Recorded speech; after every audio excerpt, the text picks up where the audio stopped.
you've been imprisoned by this regime, and you've spoken about the cruelty of Khamenei, who you've called the dictator, and you have written with others a letter against him about the crackdown.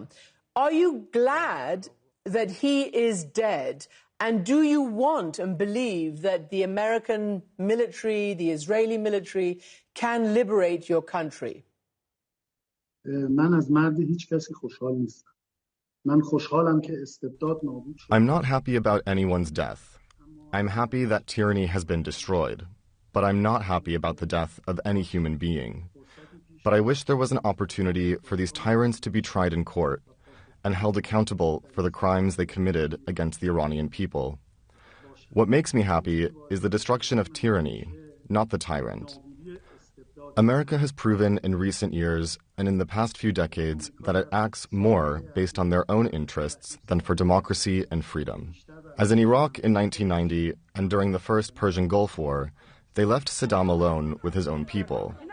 And during the 13 years that Saddam was in power, he killed several 100,000 people and displaced several million people from his own country.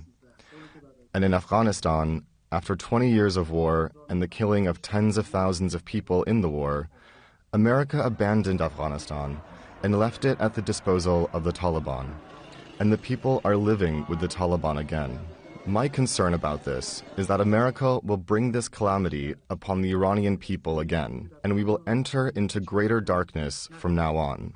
In addition, in all recent cases, war has never been able to bring democracy. And if a new tyranny is to replace this tyranny, all these civil and democratic struggles of the people over the past 100 years will practically disappear and be wasted. Do you think, Mehdi Mahmoodian, that there is a possibility to change your regime, and how do you think it should happen?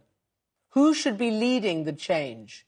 In these struggles of the last 20 years, I was in prison for at least 9 years. And I hoped that I and all my friends and comrades in Iran who were fighting to confront tyranny and replace it with a democratic system, we hoped that we could establish the system with the help of civil society and the Iranian people. Today, I also hope that America and its allies will allow the fate of Iran to be determined by the Iranian people themselves, and allow us to determine our own fate by stopping the war of attrition.